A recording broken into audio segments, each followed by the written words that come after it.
Hey guys, Zach back here with another episode of Clutch Crew Sports. Today, as you see my face, you see Nathan's face here. We're trying something different. This is just a duo episode. Unfortunately, Eric and Connor couldn't make it, but we are here. We don't have the share screen on. Skype is interesting. Like honestly, if we really could have spent like maybe an hour trying to figure out everything about Skype Yeah, that's, and maybe try to record on a different platform since obviously we're local here. But this is just what we're familiar with and what we're comfortable with. What we'll send to YouTube. I don't want to mess around with the file formats too much and everything, but and hopefully the video quality turns out okay. I know this internet here at my house isn't the greatest, but um, yeah, so we're just upstairs recording on a ping pong table talking about the NFL. oh yeah. It's a Thursday night, so there's the Hall of Fame games going on right now. I don't know what the score is, but football is back, and that's the exciting part. You know, we both went to training camp today and had a pretty fun time. We got some stories to tell you Yeah. guys at the end, just some stuff that we really enjoyed from that, and yeah. So let's get started here with the NFC South. That's what today's episode is going to be about today, and I'll go ahead and tell you guys my division ranking order. So I've got Atlanta number one, New Orleans number two, Carolina number three, and my second favorite NFL team, the Tampa Bay Buccaneers, fourth. I'll let Nathan tell you his picks. And then I got a little bit different. I got Saints number one, Panthers coming second, Falcons coming in third, and Buccaneers. I also got them in last place. Yeah. And for our other co-hosts that aren't on the show, I'll go ahead and tell you guys their rankings. Connor's got the same as me, so he's got Atlanta, New Orleans, Carolina, and Tampa. Then Eric's rankings are, I believe, the same as last year's, but I don't remember exactly how Atlanta and Carolina shaped up. But definitely New Orleans first, Atlanta second, Carolina third, and Tampa Bay fourth. So we all have Tampa fourth, but first through third is pretty well mixed up between all three of us. But Nathan and I are the only ones here to discuss today, and we've got different ones. So I know we've had some similar ones in the past, but this time we got different ones, and it'll be a fun show to talk about. So with that being said, let's start talking about Atlanta. Nathan's told me before the start he's going to tell you why he thinks they're going to crash and burn. Yep. But no, I think they're going to win the division, and I think they can compete for a Super Bowl title. And really, the reason I'm going to say that is because of Matt Ryan. 2 years ago, he was an MVP, or maybe was it 3 years? 2016. So Okay, it's 3 years. 3 years. Yeah, 3 years. 3 years removed from an MVP season, and offensively, this is where most of the talent I believe is on Atlanta's side of the ball because we were talking about best wide receiver duos, and I still think that Stephon Diggs and Adam Thielen are the two best, is the best wide receiving duo in the league. But this trio of wide receivers Atlanta has, if they stay healthy, and then that's the main thing with Atlanta. I know Connor was talking to me about this too. Is that if Atlanta can stay healthy, they didn't stay healthy last year, but if they're healthy this year, the even more than just a trio now. I'm looking at their roster here. Julio Jones obviously is your number one receiver. He's a top three receiver in the league. But then you've got guys like Calvin Ridley, Mohamed Sanu, and even Justin Hardy, who is pretty for most teams he'd be like the third best receiver. Agree with that. So you got Calvin Ridley. Usually rookie receivers don't have a superb rookie year, but Ridley had a pretty nice season. So building on top of that, he hasn't even reached his peak yet. He's going to have an even better season, I think. Mohamed Sanu is a guy that's like a deep threat. He's going to get a lot of deep passes thrown to him. Matt Ryan can really sling the ball. And then on your offensive line, you've got, I think, an underrated offensive line. Jake Matthews, first round pick from a couple of years ago, hasn't lived up necessarily to the hype that he had, but he's solid enough. And then you've got Alex Mack at center. Obviously, he's perennial Pro Bowler. Caleb McGarry and Chris Lindstrom, two offensive linemen. They're rookies now on the right side, but they are first round picks. And I feel like rookie linemen can contribute the most in their rookie season out of all the positions. You look at Quentin Nelson last year. I know he was like an outlier, but still he made All Pro in his rookie season. That's hard to do, but with offensive linemen, I feel like it's an easier transition, and so I'm a big fan of the offensive line. And then I talked to you guys about Matt Ryan. But Matt Shaw as their backup is going to be a big question mark for sure. This guy thought he was out of the league. I thought he'd been retired for about 3 years, so this was news to me. Yeah. Tight end wise, before we get to running backs, Austin Hooper, he's not like going to be a top 5 tight end, but he's serviceable. And another guy too, their backup I see down here, Luke Stalker. I watched him at Tennessee. Wasn't the greatest tight end in the world, but I mean for a backup, he can do his job. I tend to think more highly about the type of guys like that I've watched, play before. He can play. He deserves to be in the NFL for sure.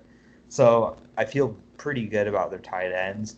This division tight ends, in my opinion, they would probably fall around middle of the pack in the tight end rankings of this team.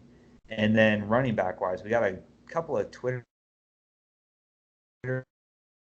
Freeman and Ito Smith duo at running back. So let's go over to Twitter and shout out some of these questions here. We'll go to the Stephen Warbington at Stephen Warbing1 Warbing.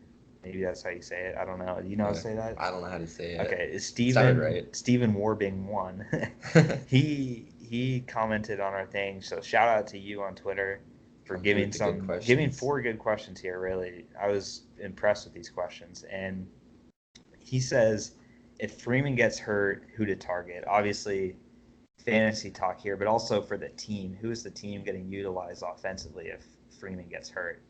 And to me, the obvious answer is going to be Ito Smith.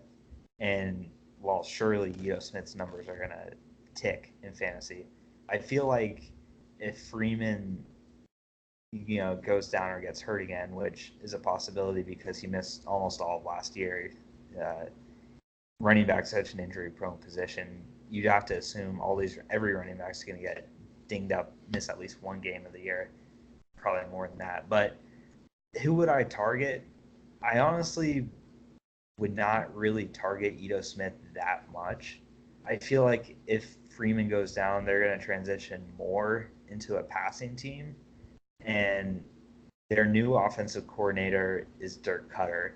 And his last stop was as Tampa Bay Buccaneers head coach. And Tampa Bay barely ran the ball last year. I mean, there's a reason like they have one of the worst running backfields in football because all their weapons and stuff were on the outside with receivers and tight ends.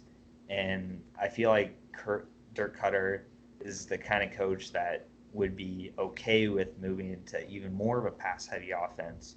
So in that case, then I would actually target somebody like Justin Hardy. And that's the thing is everybody's going to be thinking about Ito Smith, and obviously, yeah, you're going to want a backup running back, but who knows how the season's going to go. Ito Smith might, I guarantee you he's not going to get the kind of touches that Freeman was getting unless he really starts performing well. Then they'll ride him. But they've got some other guys here, Kenyon Barner from Carolina, and they got a draft pick, Quadri Allison. I don't know much about those guys, good or bad. So there's a tooth and nail, like everything about them. But I do know that if Freeman goes down, it's going to be an open competition. By no way does Ito Smith have that locked up, I think. Yeah, I agree with what Zach was saying. The last couple of years, the Falcons have also had Tevin Coleman as the backup to Devontae Freeman. And really, he was more of just a backup by title. He got almost as many snaps as Freeman, especially with how much time Freeman missed the last couple of years with injuries. So Coleman was always the easy answer to pick up whenever Freeman got hurt. But I haven't seen enough of Smith playing to really know what kind of player he is. I don't think the talent's there on paper to be able to plug him in as, at least fantasy wise. I don't think he's the guy you can go and get off waivers and plug in to, fill your hole with Mm-hmm. if Freeman gets hurt. So I kind of agree with what Zach was saying. I would look if you had Freeman in fantasy, I would look otherwhere to pick up a running back. Um, It's more Otherwhere is also not a word, like is it? it's also like we can't really predict right now because it's so early Yeah, into the start of the season. Like uh, you just don't know who it's going to be. I feel like if Freeman gets hurt, there's going to be more news and more like you know legitimacy to who's going to be backing him up. But yeah, whoever backs him up, I mean, yeah, maybe if you got some scrub on your bench, you want pick them up just to see how things are. But I wouldn't trust putting them in the starting lineup with a Matt Ryan and Dirk Cutter offense. So that kind of answers that question, and then we'll move on to our second Falcons question here by Andrew Hall FF, and his Twitter is Andrew Hall same FF. thing. Yeah, same thing. He's got a pretty simple name there. And his question is once again about Freeman. Can Freeman last a whole year, and where would you rank Smith if he doesn't? So we kind of talked a little bit about this in our last question. Yeah, I don't think with Freeman and with most running backs, it's not a question of if they'll go down; it's a question of when they'll go down, because that's such a that position you're getting like I think the impact is something that's like car hitting you at like a certain speed. Like that's how the yeah, collisions are between those players. It's hard to stay healthy. There's so many different kind of injuries running backs can get, and most of them aren't season ending. But I definitely think Freeman will miss some time. If I had to just pick a number out of a hat, I'll say he misses 5 games. That would be what I would like pick, but hmm he could miss way more than that. But might miss a couple less. I don't know, but definitely a couple weeks for sure. What do you think there? I agree with that. I had Freeman last year in fantasy, and same thing. He missed most of the season, with really just kind of nagging injuries. So I think it's a tough. I think the talent's definitely there for him, but he's a tough guy to pick in fantasy just because the injury history, the risk is definitely there, even to a greater extent than the the average running back at the position. Yeah, And the follow up part of the question, we kind of already talked about where you'd rank Ito Smith. yeah, I don't have him too favorably as a replacement for Freeman, even though going to inherit. He's likely going to inherit his carries if Freeman does go down. I still don't think that the talent's necessarily there to justify the Falcons feeding him, 20 carries or and 20 plus, touches a game. yeah, and plus another thing about Ito Smith too. I didn't really watch his film much, but I do know that he's not a traditional runner. He's like a Tevin Coleman, I want to say, where he's like a pass catching back. So if you're in a PPR, it might be more intriguing for that. Personally, though, I'm not in my main league isn't a PPR league, but so that kind of answers our thing about Smith. I think yeah, if you have the roster spot to spare to maybe pick him up if Freeman goes down, or if you have Freeman on your team and he goes down, but I'm not sure if I would start him ahead of whoever you've got on your team. You know what I mean? And then definitely the receivers, I think, start them more if you've already got them. If you've got Ridley, obviously start Jones every week, but Sanu might be a guy to start if He'd be a Freeman goes smart down. pickup. Yeah. Well, he'll probably be already owned by Yeah, somebody. he's I imagine that. But and then so defensively, this is where a lot of Atlanta's injuries were last year. I'll just run down some of their defensive starters for you since you guys can see it on the screen. But their defensive line, they run a 4-3 system, and they've got Vic Beasley on the outside, Deidrin Sanat. Go Bulls! Got my cup here. Former Bull Deidrin Sanat. Uh, Grady Jarrett and Takaris McKinley. That was it. Tack. Tack. Okay. Yeah, And that's the then nickname. their linebackers at middle linebacker Deion Jones, will linebacker. I don't know how to Not gonna say that. attempt Yeah. that. Not gonna attempt that. Foya Sadeg Olukun. Okay. I haven't heard of him I'm bad at either. names, guys. Yeah, I'm really bad at pronouncing this way. Then Devondre Campbell, I think is how you say he's that pretty good. at the Sam. Okay. Mhm. And then cornerbacks, they've got Desmond Trufant. He's been in the league quite a while. Keanu Neal And then safeties, they've got Ricardo Allen and Isaiah Oliver. So defensively, this team has a lot of talent. Vic Beasley is a guy a couple of years ago. He got a ton of sacks. I think he's kind of a little bit overrated, in my opinion, but he wasn't healthy for a good part of last year. Um, with him, I would caution his sack totals. I don't think they'll be as high as they have been in the past, but like I think he had one breakout season that he had a crazy amount of sacks, and I don't think that's going to be the case this year. I think it's if most of the defense can stay healthy for the majority of the year, I don't think there's going to be one guy in this defense that stands out. I don't think there's going to be that one like superstar defender on this team. I think it's just a solid team, and of course this is where their head coach. His name escapes me right now. Dan Quinn. Yeah, he's got a defensive background. So if Dirk Cutter, who I think is, a good coordinator, not so much a head coach, if he really can just trust Cutter with the offense, Quinn being involved in this defense, I think, is a big boost for the team. And then looking at their other defensive linemen, Grady Jarrett, I think is really good. Deidre Sanai, a USF guy, so I've got to give him love. I think he's going to have a good year. And then Tack, I hadn't heard about, but he was a first-round pick a couple years ago, so he's got, he's got expectations. Linebacker-wise, they've got Deion Jones and some other. I mean, he's the star of their defensive back or the linebackers. Mm-hmm. Core. And then corners, not the strongest on their team with Desmond Trufant, Kendall Sheffield, and where's the other corner? Okay, I guess that was. It's Isaiah Oliver. Yeah, that was their other. Right, they do this. They list these positions weird on this website. Yeah. They should just put both the corners next to each other, but I don't know why they. But anyways, their corners, I think, are serviceable. But I mean, you're playing in a division with all these deep threats and stuff.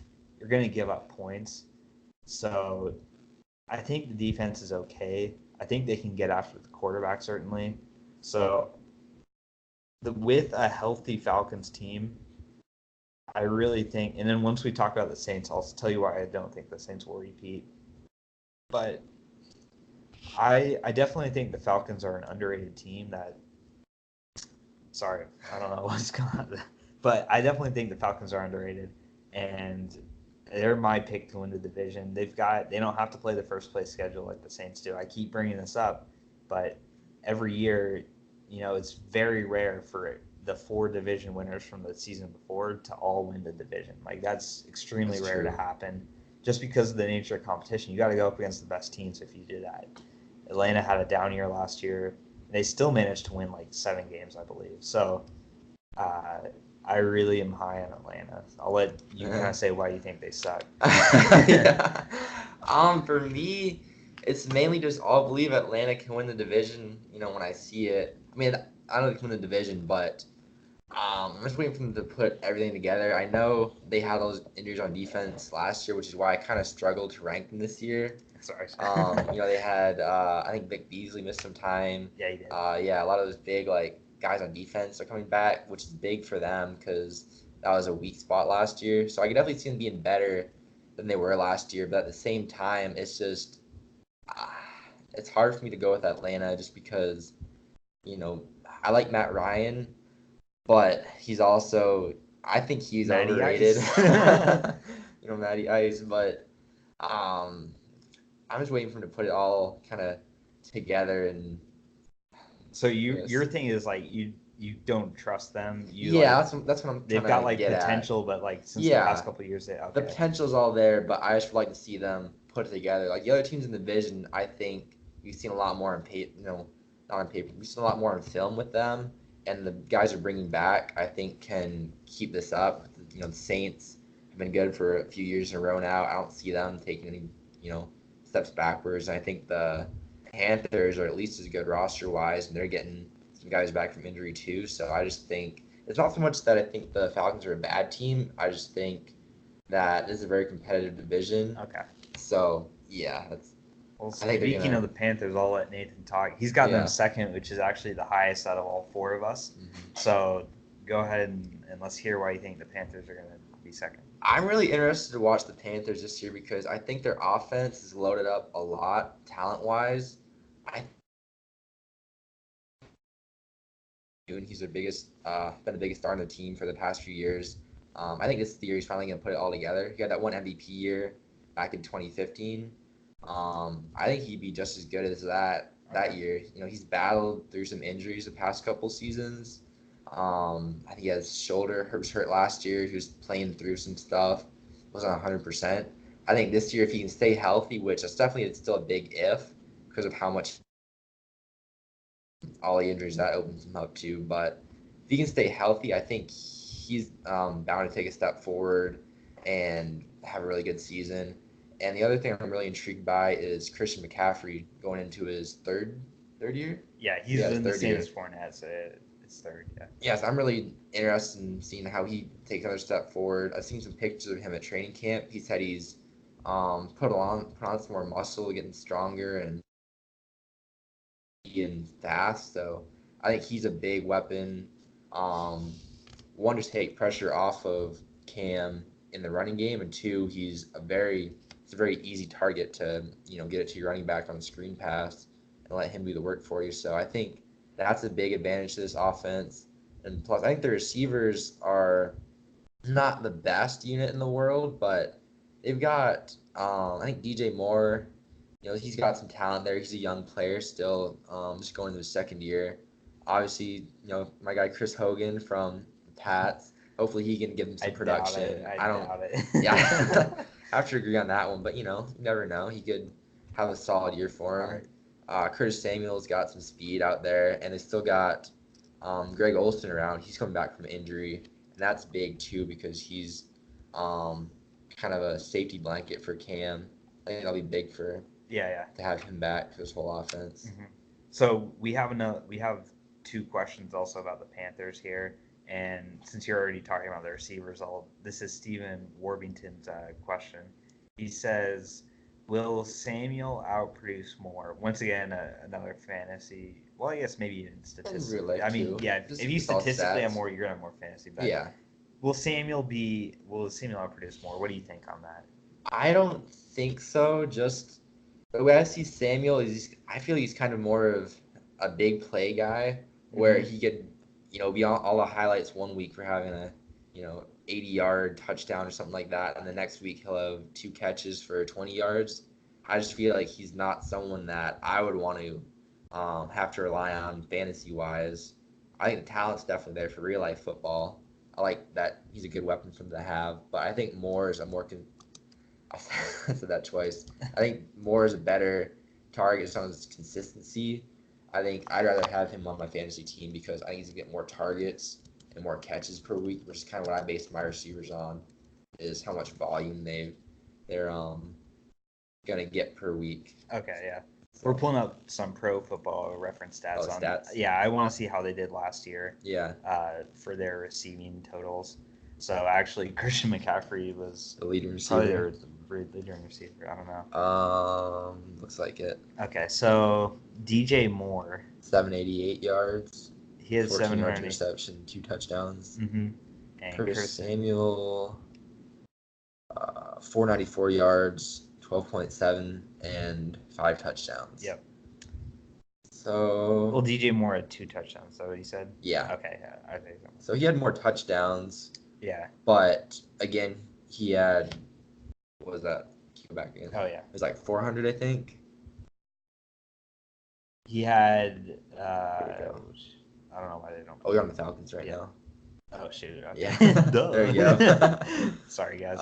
So 788 to 494, so that's almost 300 yards more of receiving. Yeah. So yeah, I have to go with more if I was picking between them for my fantasy team. Okay.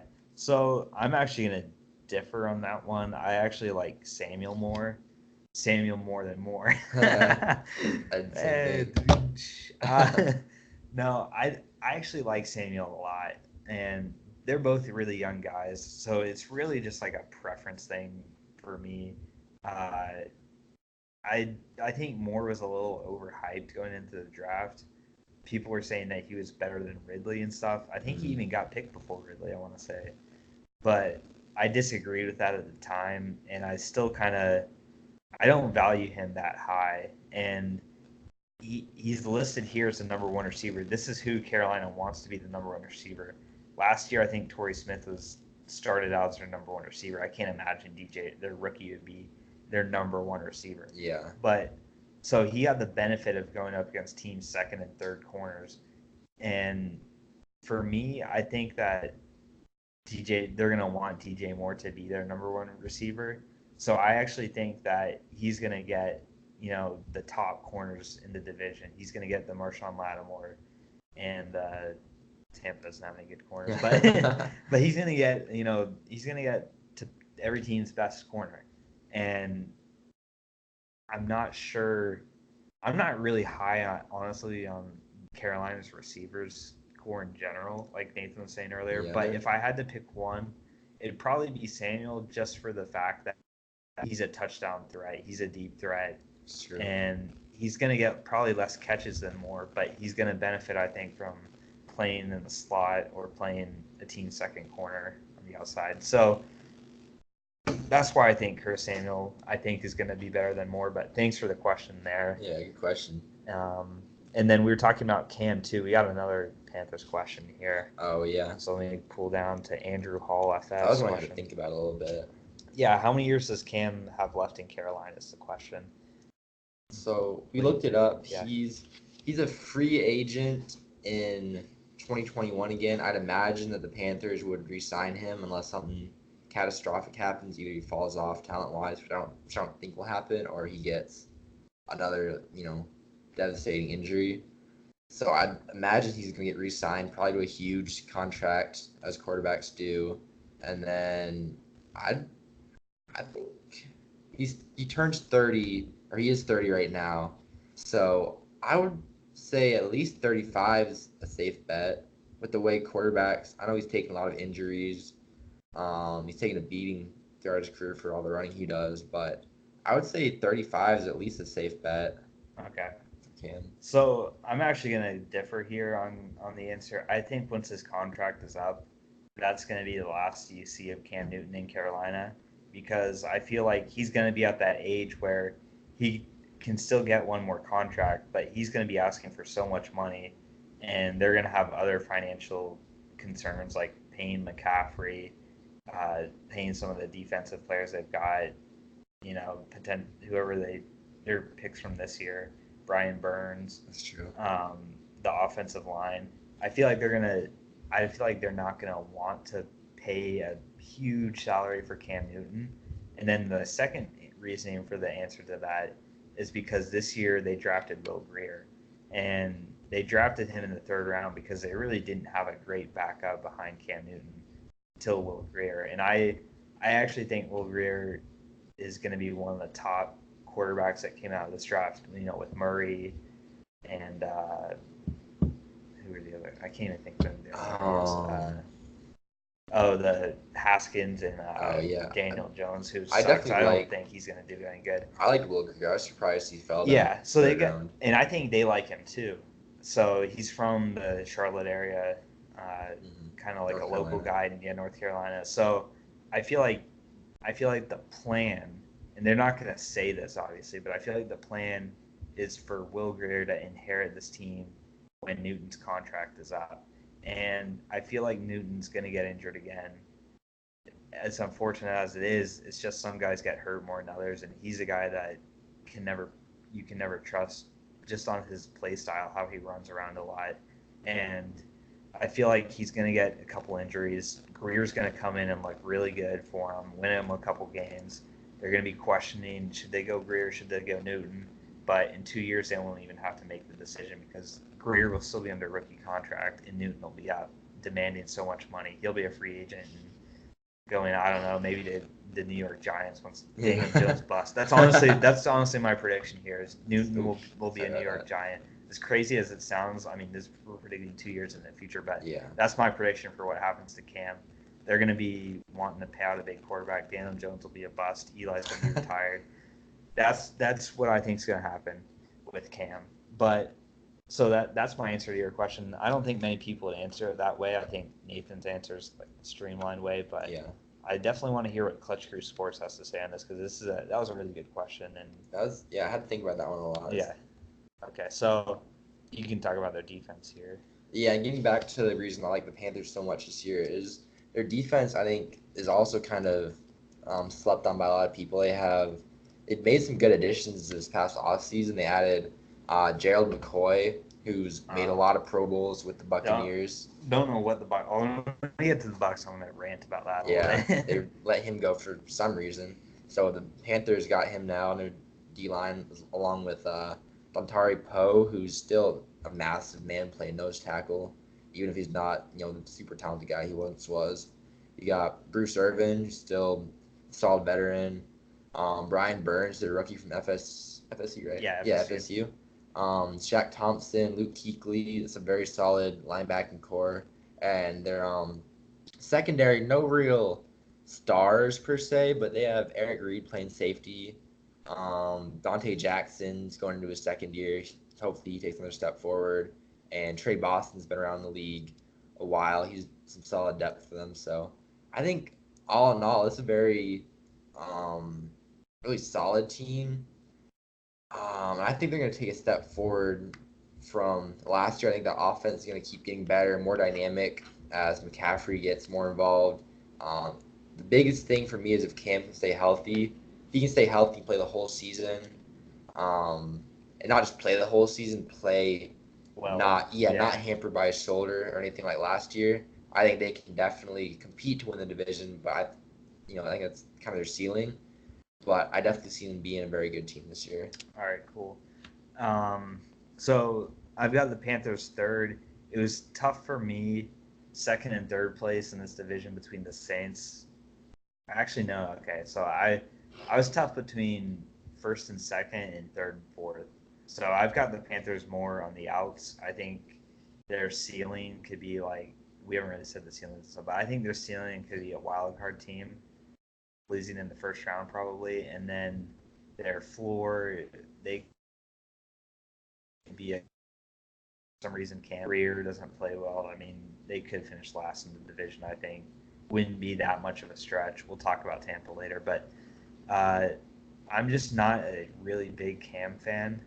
Um, he had a great season. I mean, he was an MVP, back before Matt Ryan, but still, like, I'm just not a huge Cam Newton fan. I like Matt Ryan better. And then Greg Olson, he's gotten so old to this point. He's missed so much football. People keep saying he's got a big time name, but I don't think I think after missing all that, all this time that he's had, he's not gonna be the Greg Olson that we once knew he was. And then to back him up, they have some guy named Chris Manhurts. I don't Yes, know who that I is. don't know who that is either. I think they're really good defensively. Christian McCaffrey is going to be their main offense, but this is kind of like the problem the Jags had with Leonard Fournette last year is that, like Fournette is the only person that scares you.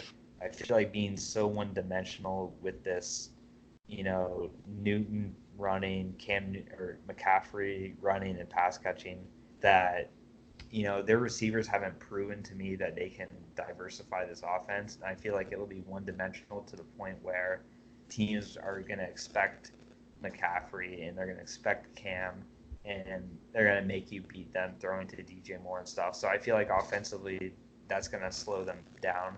Defensively, though, they'll be in position to win a lot of games. I don't think they're going to get blown out in all these games because I do think pretty highly of their defense. God, I don't know why I sound like that. Pretty highly of their defense. Uh, Bruce Irving's kind of an older guy, but and Dontari Poe, he's not a good pass rusher, but he's pretty good run stuffer. It's that like nose tackle sort of thing. And Gerald McCoy is a defensive tackle that can really rush the passer. So the combination between Poe and McCoy there, stealing both of them from division rivals, Yeah. actually, their defensive line is going to be totally transformed, but it's going to be really good, I think. And Brian Burns is somebody that I am really high on. I think he's a star in the making. He's not going to have his best season in his rookie season, but he's going to play well, and he's going to be a guy, I think, in the future that's going to be a cornerstone for their defense. Linebackers, they've got great linebackers with Shaq Thompson and Luke Kuechly. The secondary is suspect, and this is where teams like Drew Brees, like players like Drew Brees and Matt Ryan can really beat you is when they throw it over the top to those deep threat receivers. And Bradbury's their best cornerback. Safety-wise, they've got some okay safeties. I wouldn't even say they're great, but the cornerback's a much more important position than safeties, and I don't feel like they have addressed that much. And they've addressed other needs on their team, but that's my thoughts on the Panthers. We'll move over to the Saints now. Let Nathan talk about why he thinks they'll repeat. Mainly just I think this is one of the most talented teams on paper in the whole league. I think Drew Brees, I think I've seen a lot of people ranking him low in their quarterback rankings this offseason, and I think he's kind of in the same boat as Tom Brady. I think I'll believe that he's going to decline, when he goes out there and starts throwing interceptions and throwing for less than 200 yards a game. You know what I mean? Like, I think Drew's still got it. He's still going to be, MVP candidate this year. And they just signed Michael Thomas, that big, massive extension. I think he's still going to be one of the best wide receivers in the NFL. And alongside him now you've got Ted Ginn, Traquan Smith, and they brought in Jared Cook at tight end. So I think he's still throwing some really talented guys. And of course you got Alvin Kamara at running back. He's multidimensional, can run, can catch. I think that offense is still just as scary as last year. Plus defense. I think the defense people kind of underrate too because of how much they give the offense credit. Kind of, you still got Jordan Cameron, one of the best pass rushers in the NFL. You got Malcolm Brown at nose tackle. Brought him in. Alex Anzalone's had a couple good seasons. Hopefully, Eli Apple can get together and play like the first-round pick he was to go opposite of Marshawn Lattimore, who's probably one of the best corners. I would say he's top 5 corner in the NFL right now, for sure. So I like both sides of the ball. I think it's the best team on paper in the conference, and I don't see any reason why they won't be able to repeat. Bold pick, best team in the conference. Yeah. Now we know his. Yeah, I'll tell you mine. Actually, I will tell you because we've covered the whole NFC now. So I'll give you mine sorry, too. not the conference, the division. Okay, that's what I meant. NFC South. Well, we can. Do you want to say that for the conference too, or do you feel confident, or do you? Who else in the conference? The Rams are still pretty. You picked the Rams to win the West, and you picked the Vikings to win the Vikings. And you didn't give your NFC East picks, but okay, that's fine. I think on that one on the fly, anyways. I could argue for it for sure. Okay.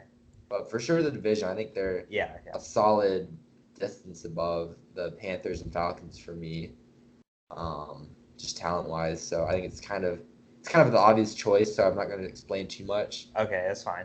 I don't think it's obvious. You don't think it's obvious? No. We'll talk about about the Twitter questions for New Orleans. So Andrew Hall asks, who will be the Saints' second highest fantasy scoring wide receiver this year behind Michael Thomas?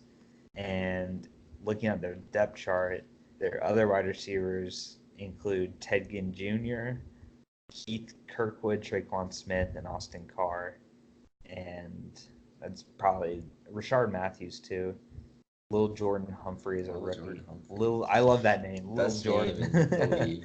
That's a cool name. But realistically, it'd probably be between Ginn, Traquan Smith, and Rashard Matthews. But who do you think is gonna be this guy? My thought is Traquan Smith. I got to represent my UCF Knights in the league, which are John. He had a solid rookie year last year. He did kind of emerge as the third pass catcher behind Michael Thomas and Alvin Kamara.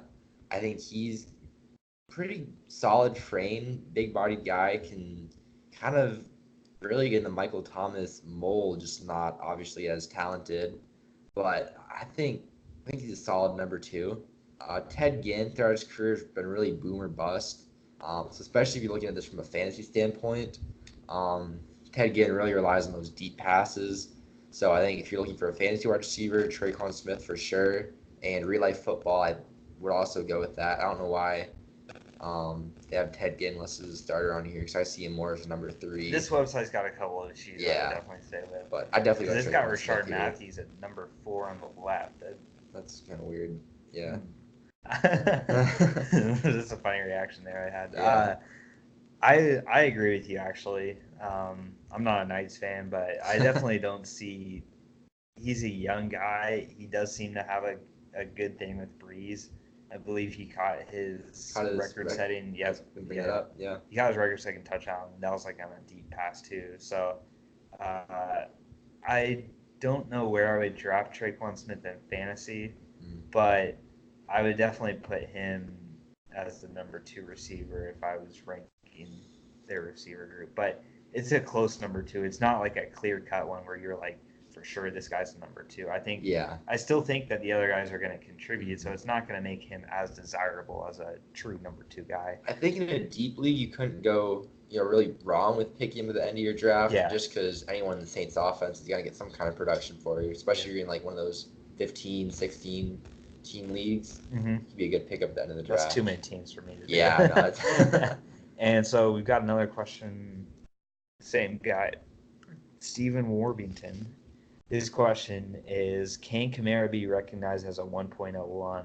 Which we are assuming means, can he be recognized as a viable number 1 pick in your number 1 overall pick in your fantasy drafts? And I think we were talking about this earlier. We're kind of on the same mindset with this one. I'll champion good old Kamara, Tennessee boy. People are going to doubt him because they've had Mark Ingram before, but Mark Ingram was suspended for 4 games at the start of the last season, and Kamara was the best back in football for that stretch. Like that 4-game stretch, he was leading the league in fantasy. So absolutely, he's deserving of that number 1 overall pick. And another reason why I would put him there is because I don't fear much about him, because the way he runs at almost like an injury-free running. I mean, we talked about this before. I expect all these running backs to get hurt. The guy I expect least to get hurt out of the running backs is Alvin Kamara. And it's just the way he runs. He just doesn't take the big hits. He's got really good awareness. Yeah, he's smart. He knows how to treat his body. If you're in a PPR league, definitely consider taking him because he's a big part of their passing offense. No-brainer. Yeah, compared to someone like Zeke. I mean, Saquon gets a lot too, but I think the thing with Saquon is he's their only guy on the Giants. And like we were talking about with David Johnson, like I was talking about with Coleman there, or when you're the only guy, or McCaffrey, teams are gonna zone in on you. And they've got Michael Thomas, they've got Ted Ginn and Traquan and Jared Cook and Latavius Murray still. So Alvin Kamara is not going to have to, be like a brunt force running back like Zeke or Barkley and get all these carries because they've got Latavius Murray there. And then also another thing I really like about him is, I said how he doesn't get injured and the pass catching abilities, and also you don't have to worry so much about him off the field issues, getting suspensions. Le'Veon Bell, he's coming back from football. He's had suspension issues in the past, and also he didn't play at all last year. Yeah, it's a big note. Zeke has had a bunch of off-the-field issues. Who knows what he might end up doing to get suspended. Saquon's a pretty good guy, but he was hurt a couple weeks, I want to say, last year. Yeah. He definitely could get hurt. I can see the way he runs. I won't be surprised, if they feed him 30 carries So absolutely. He at least deserves to be in the conversation. If you pick Barkley or Elliott or someone like that, like, okay, I'm not going to argue. It's not really a wrong answer. Yeah, there's not a wrong answer. But absolutely, he deserves to be for sure a first-round pick. Sure. So that kind of answers that. And then, so I'll kind of say why I think that the Saints aren't like a lock to win this thing. I think they'll make the playoffs, but my whole thing with this is I don't think Drew Brees is going to be as good as he has been. And I mean, this is like the first time I've predicted a fall off for Drew Brees, so it's not like I've been saying this for years or anything. I This the just feel cliff. like I don't. I definitely feel like we've seen the best Drew Brees, and everything from now on is going to be a smaller version of Drew Brees because I mean he's got like I don't want to speculate too much here, but he's got kids and stuff, and he is very involved in their lives. So the more like you get more involved in outside of football stuff, like with your kids and your family and stuff, usually, and plus he's getting up there in age and stuff. Usually, that's kind of when you start seeing a decline in players. Is when you really get engaged with your kids. Maybe you don't love football as much. You got the record for passing touchdowns, or you've got your shoe-in Hall of Famer. And then another thing is, I feel like the last two postseasons they've had are so demoralizing the way that they ended their seasons, and so just like so heartbreaking of an ending that I think they're just gonna be like hung over in this year. And I feel like while they have such a talented team, I feel like the demoralization of the past 2 years, you could say like, oh, it's gonna fuel them to make them hungrier and stuff, but I think it's going to be the opposite because they've got some older guys on this team. Their team isn't just like rookies and young guys. Like they've got older guys like Jared Cook, Breeze obviously is older. Latavius Murray's been in the league a while. Cameron Jordan's been in the league a while. Uh, and then defensively, they're okay, but I don't know if I think the Panthers have a better defense than they do. What do you think? I don't know. I'd have to. I mean, I'm just a big fan of the Panthers D line, so Yeah, it just but depends if, for me, if Poe and Bruce Irvin can show oh up yeah, and not be, look like old but players. but for me, I don't think Eli Apple's going to be that great for him. No, but I think So Marshawn Lattimore is still pretty locked down, and I think a big thing for me that I forgot to talk about is if Marcus Davenport can take another step and forward. 'Cause he was, I'm not sold on him though. I'm That's not like sold there's on a him, couple but guys on this team that there's some young guys on the Saints that I'm not sold on. He's one of them. I mean he has room to improve though. Yeah, He's freakish dimensions. His build and athleticism is yeah. crazy high. Which is why he was a first round pick. If he can put it together, he'll be nasty playing opposite of Jordan Cameron. So Yeah. I don't know, I like their defense. Okay. I mean, I like Pretty their high on it. defense, but they have been known to give up a lot of points in the That's past, true. and this offense is going to have to match that again. With Drew Brees' age, I just don't really know. I feel like this is the year that the Saints finally go down. I don't think they can keep this up again, and definitely. So I expect a decline. We'll see how it turns out. Obviously, it could make me look like a fool, but I just think this is the year. It's not going to be Kamara's fault, but so losing a guy like Mark Ingram, though, really familiar with the system, that I think he's better than Latavius Murray is. So they downgraded a little bit there at that position. Uh, Jared Cook's an older guy at tight end. Ted Ginn's an older receiver. Uh oh. Low battery. Yeah, I gotta go get a charger for this thing. So I'll let Nathan start talking about the Bucks here. The Buccaneers. I'll take a little break, get a charger. I'll come back and talk All about the right. Bucks though. I'll get center screen a little bit more for this one. So the Bucks, that's kind of an obvious pick. I think we all had them in the last, I believe, which I think pretty much any analyst you're gonna talk to or listen to is probably gonna say the same thing. There's just not very much talent in this offense to speak of. Um, Hopefully for the Bucks, Jameis Winston can finally take a step forward and be the play like the number one overall pick that everyone thought he was going to be. I think the talent's there and he's shown it in flashes, but we've yet to see it for a whole season. So that's a big question mark for them. And obviously, you got Mike Evans out wide, just one of the best wide receivers out there just because of his big size and his ability to go get those 50-50 balls, especially in the red zone. I think he's obviously great for fantasy because all the touchdowns he's probably going to pile up. But outside of him, I think it's a pretty um, unproven wide receiver group. Chris Godwin's been around a little while. Rashad Perriman's kind of a bust with the Ravens. We'll see if he can produce a little bit more for them. But yeah, I think this offense doesn't really strike fear in anyone. There you go. Got some technical support going on here. Yep. All right. Make sure this podcast stays online. There we go. Back though, everybody. All right, and this running back, I get the running backs. This is an issue. This is one of our questions we had on Twitter, so we'll get to that in a minute. But I don't think this is a very solid or strong group either, especially when you look around the division. This is by far the weakest running back group. I don't think either Peyton Barber or Ronald Jones would be a starter for very many teams. And you go to the defense. There you go. You go to defense, and they're kind of old on this side of the ball. You got Jason Pierre-Paul kind of hanging around still. Ndamukong Suh coming over to replace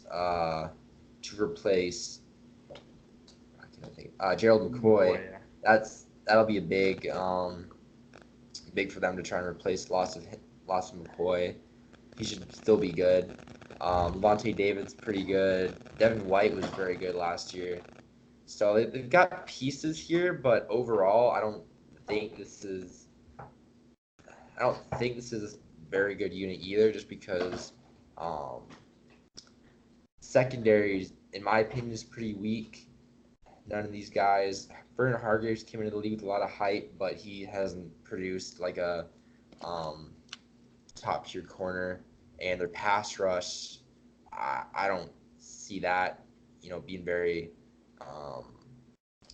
productive for them either, which is big in this NFL, going against these type of offenses you're going to see every week in the NFC South. So I think overall it's a pretty obvious take. There's not very much talent in this offense or on this team overall, so I got them dead last. Okay. Which I think we all had. Yeah, we all have them dead last, but I feel like I've got it a lot closer between them and Carolina. Like, I actually was tempted to pick Tampa third, more so because I live in Tampa for most of the year. I go to college down there, and so I follow the team more closely than anybody else in this podcast does. And before I give my thoughts on the team, though, I'll go to the Twitter questions for Tampa. And the first one by Stephen Worthington says, is Brait worth a flyer? Once again, another fantasy question. And I'm saying no for this because I really think that O.J. Howard is the number one guy, and he's proven to be the number one guy. With Brait, while he has had seasons where he has had a lot of yards and stuff, he'll get you some points in games. But my thing is when you want to take a flyer on a guy, you want to take a guy that you've never heard of before, and you is a rookie that could surprise people. And I feel like with Brait, you know what you're getting. You know that he's not going to get you any points if OJ is healthy, so you're totally reliant on an injury. And then if he does come back, he's not going to light up the world. He's just going to have a touchdown game and maybe 40 yards, and then the next game maybe get you 30 yards. Like, that's how his games will go. So is that really worth it to take a flyer on a guy that you know is going to average maybe 8 points as a tight end? Personally, I think if you want to take a flyer on someone, take it on an unknown rookie, or take it on a guy that you think is truly being underappreciated, who's a little bit younger than Brait. So that's the answer. That's my answer to that. I pretty much agree with Zach on this one. I wouldn't draft him unless, like I was saying, you're in a super, super deep league where you get to the end of your draft and you got to draft someone. Yeah. I think Brait, in my experience, he's been a nice guy to have around. Like, maybe when you get to week 10 of your fantasy league and you got a bye week, your tight end's on a bye week, and you just got to, fill the tight end slot with someone off waivers. He's usually a guy that's kind of hanging around there. You can fill in for 1 week. He'll get you like 40 yards, and you can drop him after that. So that's kind of more where I see him. And then our other question by, once again, Andrew Hall FF. He asks, will Rojo Ronald Jones take over the job in Tampa Bay, or will it be a committee? Uh, my answer to this is it's absolutely going to be a committee, but I don't think Ronald Jones is very good at all. I didn't think he was good coming out of college last.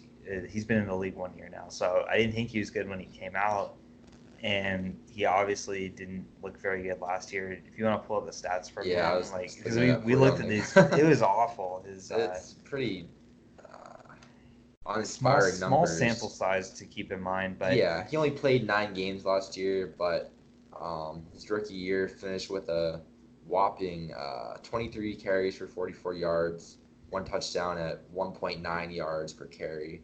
did he have any fumbles too? Um, No, he it didn't. went, Okay. no, he did not, but he had a long run of 9 yards. Ooh, not even a So, first down. It's no, not even embarrassing. first Like, down. and my thing is when you look at Tampa's running back crew, they want him to be the guy, but They drafted him high out of here's college. the thing about he's a second rounder. Peyton Barber, he's okay. He's not gonna light up your world or anything, but I do think he's a little bit better than people are giving him credit for. But the thing you got to remember about Tampa Bay, and this is why last year their offense was so pass heavy that they had these crazy passing yard numbers, but running wise they just had nobody. So there'd be moments in our fantasy football league of only an 8-person league where nobody would have a Tampa Bay running back because just it's so inconsistent. You don't know who it's going to be. You don't know. It's like the Patriots. You never know who they're going to put out there, and you never know who's going to get hurt or who's. If somebody gets a hot hand early in the season, then I definitely would be like, okay, go grab this guy after like 2 weeks if he's the proven guy. But it's definitely. I don't expect a lot from Ronald Jones. I'm not going to pick him in fantasy. I don't expect him to go very high, but he could prove me wrong. Yeah, They're going to give him more than 23 carries, I believe. I'd hope so. But that's my answer to that. And I think that was the second Tampa question, right? Yeah, I think it was Okay, all we of talked our about Bray, yeah. questions. Yeah. So I'll kind of give a little bit more of a positive take on Tampa and why Let's see I it. think their season can be boom or bust. I honestly do. Like I actually Oh. think that they can make the playoffs, and I know that sounds like crazy. And It's a, you're a Tampa Bay fan. You're wearing a it's a spicy Jaguar, hot but I'm take. wearing a Jaguar shirt and a Jaguar shirt right now, guys. So I'm not a Tampa Bay fan, but in the NFC, if all the Tampa games are on, so I watch a fair amount of them. Uh, I actually think that they could make the playoffs, and this will be like my hot take for the season. We'll all give like one like hot take, kind of thing. My hot take for the season is Tampa makes the playoffs, and obviously I've got them ranked fourth in this, so I don't have extreme confidence in my hot take, but I think they can be boom or bust. They could easily have the worst record in the league. That's not even a question, but the reason why I think that they could be so good is the new coaching staff there with Bruce Arians as their head coach, Byron Leftwich as their offensive coordinator, and Todd Bowles as their defensive coordinator. That's just. That wait, what are you gonna say? I was gonna say that's just the Cardinals coaching staff from 2 years ago. Oh yeah, The was Bowles Cardinals. there? Was Bowles there? Well, the Cardinals were Not in the Bowles, but the Leftwich Cardinals were in the was. playoffs. I know Arians and Leftwich. Yeah. That's why Arians hired Leftwich. But Yeah. I mean, the Cardinals a couple of years ago, back when I guess Arians they was were there, they were in decent. the You're right. playoffs. You're right So about that I one. mean, it's not the Cardinals that we know now. I agree. But the thing with Arians is, and he was out of the league last year, so I don't think he was coaching at all. But the way his teams have traditionally seemed to work is one, he's really good with quarterbacks. He turned Carson Palmer's career around. Let's not forget that. He was in Cincy held on to him for a while. He was supposed to be their guy. He ended up not being that. He went to Oakland.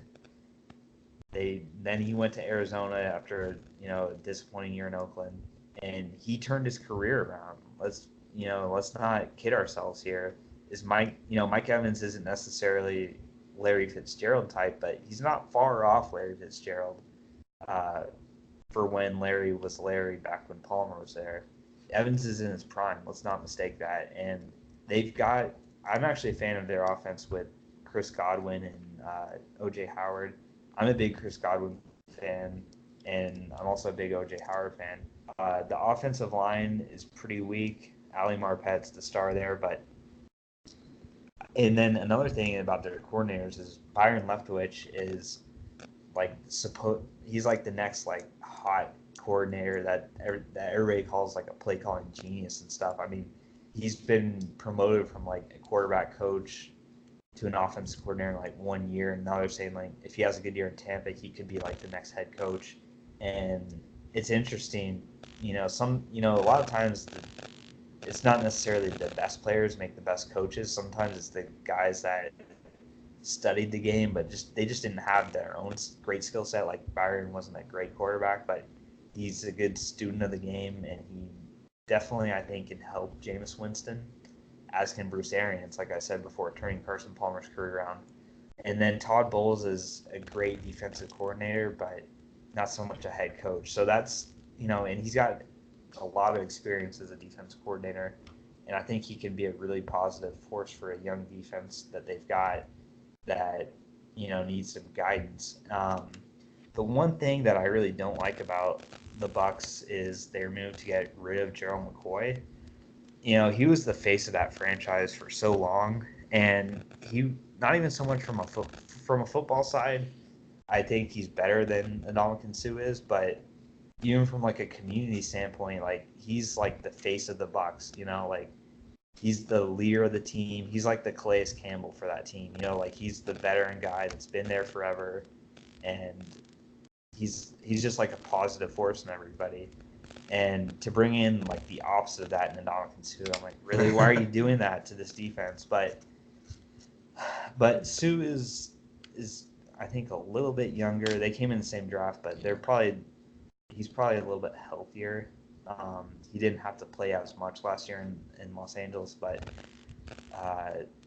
he seems, and then on the flip side though, Suh might give him a more feistiness sort of thing. Like people were criticizing McCoy, he was like, he didn't care as much. Suh, I think, could potentially bring in like a fierceness and like a swagger to the team, but Jason Pierre-Paul, he had that accident. I think that was him that had the accident. Yeah, the firework accident. No, not the firework. I think he was in a car accident so I don't think he's going to play this year. Can you look that up to make sure that's true? Because I know I'm pretty sure it's Jason Pierre-Paul. Jason Pierre-Paul. Look up car accident in Broward County. Well, then you don't have to type Broward County, but that's where it happened. But other than that, on their defensive line, yeah, neck injury, yeah. I know that. I mean, I knew about that. I thought it was him, but I wasn't 100% sure. But so his status is going to be for sure a question mark. And then Vita Vea is a guy that missed a lot last year, but I'm hearing really good things about him in the Bucs training camp world. Noah Spence, they really wanted him to emerge, but he's just not been the guy, so he's now a backup. They've got Carl Nassib in there. Devin White, I think, is a sure thing as a defensive or as a linebacker. He can really run. This guy, he was the man on LSU's defense. He was the force. Voice crack there. He was the force that they had. And then they still got Levante David. So that linebacking duo between him and David is pretty solid. It's probably the best in this. Well, when you look at Kuechly and Thompson, you can put those. I mean, I just think so highly of Devin White that it's David's proven himself for sure. Mm-hmm. It's just the secondary that I have a hard time with. They really need to make some strides there because one of these young guys has to emerge, like Carlton Davis or in the safety spot. I mean, Vernon Hargraves. This is his last chance. Yeah. Justin Evans, and then Jordan Whitehead at safety, and Jamel Dean. They've got a lot of young guys. I feel like one of these guys needs to step up, and I think Bowles helping there as a defensive coordinator. The complete overhaul and bringing in those three coordinators, I think, could give the Bucs a chance to make the playoffs. But just from a pure talent standpoint, I can't put them in the top three just because they have so many holes on their team. compared to the other NFC South teams. But my hot take for the year is that the Bucs will be good. And I mean, I'm not always right on these things, but I mean, when the Bucs start winning games, like you heard it here first. This video came out in August, so August 1st, 2019. Yeah, I don't. It might be August 2nd, so I don't want to. It's definitely August. Right. Definitely August though. For sure. And nobody's talking about the Bucs at all. So there's surprises every year in the NFL, guys. Like I don't need to tell you this, but worst to first happens all the time. So this isn't the NBA. Like you might laugh now, but I hope the Bucs have a decent year. People in Tampa need some winning, especially football. Man, they haven't been in the playoffs in forever. The Lightning have flamed out in the playoffs. Like they've been good for the regular season, but I mean the Buccaneers haven't been in the playoffs in forever. They're on the list of teams that 2007. So it's been over a decade. Are they on Yahoo Sports most tortured fan base list? Yahoo Sports most tortured fan base thing is such a joke. I need to. No, they're not. That's very interesting. Even though they have the record for most losses in a consecutive, the most consecutive losses. For those who aren't on Twitter, just real quick, Yahoo Sports NFL posted a graphic of the NFL's most tortured fan bases, and the ranking is number 1 Giants, number 2 Jets, number 3 Redskins, and this is where it starts. Those are pretty, bad. The teams. Giants have won Super Bowls. Yeah, in the last 10 years. The Redskins have a couple Super Bowls. They haven't won in a while, but yeah. I mean, those are kind of reasonable, but then it gets weird after here. The Atlanta Falcons, number 4, which I get they've lost in the postseason in pretty heartbreaking ways, but they were in a Super Bowl 2 years ago. Yeah, that's true. The Lions, I get that one. They should be number 1. Yeah, they should be straight at the top. Bengals, they're kind of mediocre. They should be higher. This is where it gets really weird. The 49ers, they're, in place to contend for this division, so I don't know what they had to be tortured And they went to a Super Bowl, 5 years ago or so. Yeah. So, really? The Vikings have multiple Super Bowls, and they're everyone's picked to win the NFC. Well, Super Bowl appeared. They haven't won a Super Bowl. But, you're right. They've appeared, but so I can see the Vikings there. The Packers. The Packers have Aaron Rodgers. I don't know what torturous about that. Brett Favre to Aaron Rodgers, really? That's no torture involved. So I feel so you get to sorry. watch Aaron Rodgers every week. I feel so sorry for Packers fans. I couldn't even imagine it. But the Bucs, according to Yahoo Sports, Bucs fans have it pretty good. Yeah, and Jags fans too. Yeah, Jags fans are on there. State of Florida. What about Browns? Were the Browns on there? Browns were on there either. Yeah. So I'm gonna need a methodology of this guy's it's got to be a list joke pretty list. soon. It's got to be. I hope so. But back to real stuff. But yeah, we'll kind of turn our attention a little bit away from the NFC South. We don't have Eric or Connor here, so we're not going to do a rant or current events. But we do want to give a little bit of story time here. Nathan and I did go to the Jaguars final training camp date today for about 3.5 hours or so, I want to say, because we got there at 8:15 in the morning. Mm-hmm. It was a long day. Practice was 3 hours instead of the 2 we were anticipating. So it was we were there from about 8:15 to 12:30. Yeah.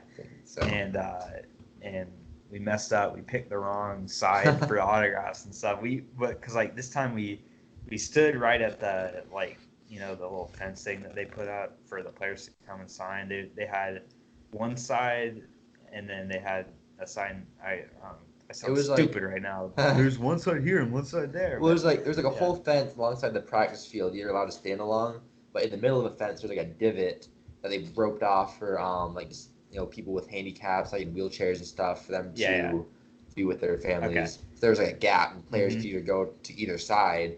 Obviously, regular fans couldn't get to the roped off area, so we kind of had to pick a side and hope the players you wanted to show up. We picked the better side for watching the practice because we picked the more middle of the field, so we had a better viewing point for the practice. I mean, Ramsey and Boye were right up there. It was Calais, and you can talk about them all and stuff, but sure. But as far as the autographs go, the problem is that the offensive lineman came over first, and I mean, autographs are autographs, but the Jaguars, you want their defensive lineman's autographs, and the offensive line came over first from where they had left, and they just went to the closest side, which was us. So they didn't want to walk all the way to the other side. So they came to us, which is the closer side. Then the defensive lineman followed them behind us, put it up here for you guys to see. Full They came up diagram. here, and then the defensive linemen were like, "Oh, we'll go over here," and then so Nathan and I and this other guy with us were like, "Oh shoot, we better go over here." So the whole point of getting there at 8:15 was to reserve our spot to like get for sure the autographs. But sure enough, they defensive go on this side, so we got to walk all around, go through the lines and stuff. I actually did get a Calais Campbell signature. Right there it here. Is.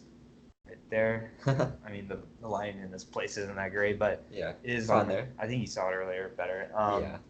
So I got that on my hat. The only real signature I got a Cedric Ogbuehi back from the offense side. Yeah. I lucked out and got I brought a ball that I've been working on adding signatures to since 2016. Been to a bunch of training camp about one training camp practice each year.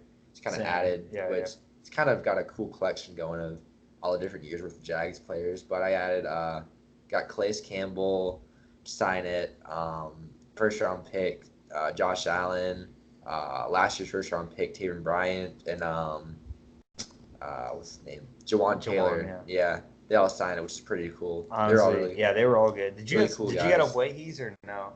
I don't think that was. You probably took his ball and then pulled it back. Probably, honestly, I got very limited space left on this ball.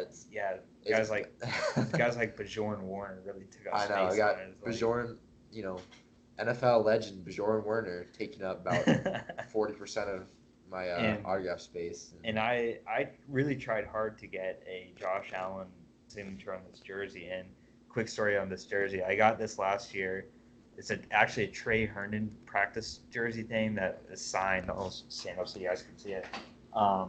But it's number 41. And it's got the Trey Herndon signature there. Oh, this on this computer. That bonus points if you can name us what position Trey Herndon plays on our Twitter. Give us some background info if you're a real Jags fan. So Trey Herndon was actually there, but he had a different number. But there's no you guys can see the redneck. Oh, it fell off. Oh, it did? Yep. That's even more. That's how redneck it was. Where'd it go? Oh man, wait, is it not? No, it's not there. Oh wow. It's probably when you went to get the cord. Okay. Well, I gotta find that. Yeah. That wasn't a long-term plan, guys. But but as you could see, there was no name on the back, which is weird for a jersey. And so I was trying to get there, but the problem is like normally if you've got a hat or a ball, you can like, hey, Calais, here, reach over like 10 people, like hand them your hat and stuff. But you can't do that really with the jersey. I didn't want to go shirtless and take off my shirt and be like, "Hey man, you want my jersey?" But no, I didn't do that, and so I tried to work my way up to the front. Like I said I got your jersey, but he was moving in the opposite direction. Like I got in like here, right over here, and then he's here. Yeah. It's easier if you're actually here. Yeah. The camera makes it flip-flop. It's hard to. So I'll let you talk about what you saw between Ramsey and Allen. Sure.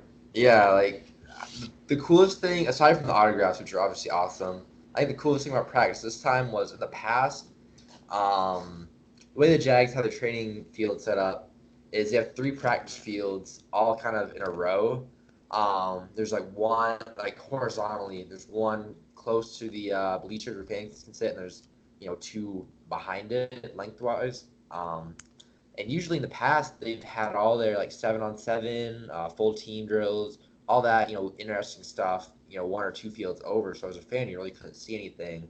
But today it was awesome that they had all of their team periods done on the field right next to the bleachers and right where we were standing at the fence. So we really got a good view of everything. You could hear players talking to each other, like calling out plays and stuff, which is awesome. And I think the coolest thing for me to see was for most of the practice, Calais Campbell and Josh Allen were always together, which for me was cool because Calais Campbell's a real star in the NFL, 4-time Pro Bowler, All-Pro defensive end, and so obviously he's got a lot of great knowledge. And for the whole practice, I saw him, had his hands on Josh Allen's pads, showing him pass rushing moves, telling him kind of, if you got this block coming at you, you want to turn this way, like all kinds of good knowledge for, a top 10 pick coming into the league, trying to make an impact right away. I think it was super cool to see a veteran like that kind of showing the ropes, getting to see it up close and personal. I got a good video of one of their interactions they put on Check it on our Twitter. Twitter. It's a good video too because they're right in front of us. I thought I was recording that, but I actually didn't. I took more like pictures and I did more like of the Ramsey. I like filmed a lot of the Ramsey interactions. Yeah, got pictures of guy. him. Yeah, because he was also standing too. Him and Boye were both didn't practice, so they were together like they always are. They were like best friends, and yeah, so they were together. And Ramsey's fun because he'll speak up and stuff, and so someone. Foles, I guess, had a bad throw or something. I'm not even sure if Foles was throwing it, but somebody had a bad throw. Yeah. Someone from the bleachers said, "Man, that was a Bortles throw." And then Jalen he heard that, he turned around and was like, he's like, "Chill, man," or something. Yeah. Like, he was like, he didn't like the negativity, like, but and then he was also, you could tell he was like getting into it with the defense that was playing. Like he would jump up when they made a big hit or something or got an interception. He would celebrate and stuff too. So he was very much involved, even though he wasn't. It wasn't like he had like earbuds in, was just like sitting on the side, like by himself. Like he was still involved. And then a lot of what I saw too, what really impressed me most with this training camp was the rookies, and really all of the rookies. Because I'll start with the first one, Josh Allen. While I couldn't really watch too much of. I couldn't see him too well because I think he was on the other side of the line. But from his other practices and stuff, I've heard great things about him. Like, and honestly, it's not even it's more meaningful, like the stuff that he was doing with Calais, just like learning and stuff. That's so when you have a guy like that so open to learning, like that's a good sign. And then Jawan Taylor looked really good. He wasn't in that. Norwell had that highlight video where I posted where he just like pancaked the guy. But no, Taylor looked really good, and I listened to the expert. I get my opinions from the experts too, and Tony Baselli is the greatest. He was actually listed as the #1 Jaguar of all time today, and obviously left tackle, so he knows offensive line. Like I'm not just gonna listen to some like. Skip Bayless or something like that, talk about him, like talk about offensive linemen. Like I'm going to listen to the, guy who should be a Hall of Famer on the offensive line. And he said that Jawan Taylor has really impressed him. He's better than he thought he was out of college.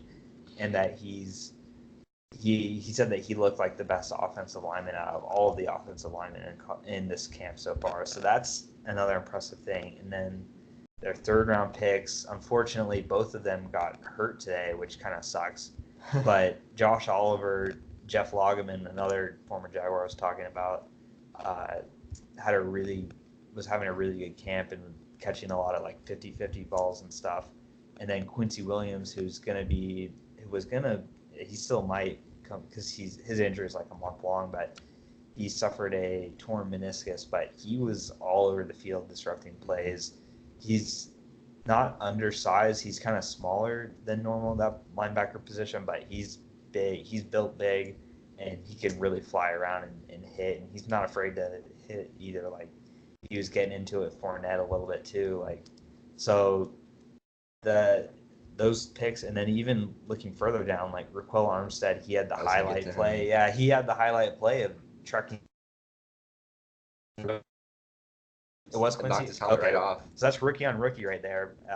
Armstead won that battle, but I mean, I'm sure Williams. I mean, obviously he's hurt, but it was like a nagging injury, so he wasn't playing. It wasn't from that. Yeah, it wasn't from that. But and then Gardner Minshew looks like for sure the backup quarterback.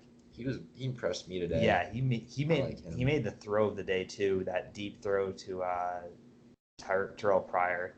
That was they called that like the offensive play of the game. So even some undrafted guys they were highly on. So it's rare to see like in grants just training camp, but I'm very optimistic about the rookies that the Jaguars have. When they drafted, after their draft, I should say, I was happy about their draft picks, but now that we've gotten into training camp, I'm even happier with them. And of course, Yannick Ngakoue wasn't here today, but I mean, when you've got like a guy like Josh Allen, like it's just great that they have so much depth at that position, and it's just really important. But we'll get to AFC South That'll later be in a the whole thing. talk Yeah, we'll later get. on. But we just want to share our training camp experience today. Yeah, it's a great time. Yeah, it was pretty fun, and I'm bummed I didn't get that Josh Allen signature. Yeah. But, I mean, you win some, you lose some, I guess. And I also regret not getting Fournette to sign my jersey last year too, because I was Oh wearing yeah. his jersey. I should have got that signature instead I got on another hat, but Always next year. Except you go back. yep. I mean, Stick out it's a against the spot tradition. again. It's a tradition Yeah. for sure. So, with that being said, though, guys, getting to an hour and 20 on this podcast here. Definitely talked about the NFC South Yep. quite a bit, but so we'll see how these NFC South teams end up now that we're into the NFC. And once we finish the AFC, we'll kind of give like a preview of our whole our official preview of like our Super Bowl picks and playoff predictions and all that stuff will come up too. But we'll wait for the AFC to cover that. Thank you guys for listening. Thank you to the Twitter people that interacted with us. Yeah, keep the questions coming for sure. Definitely keep the questions. We'll shout Love you talking out, about retweet those. you guys if you guys ever need some help from us. We got you, and they were a good group of questions too. I really liked answering those. Yeah. And hopefully, and then also offer feedback on this thing. Like I have no idea how this video is going to turn out. Like it might turn out like shit, but Yeah. but no, we're trying something different here, and then obviously it's just us two here. So we to the traditional one next. Curious to see how this turns out, what the feedback's like, if we get more views on it. So Yeah. thank everybody for listening. Take care.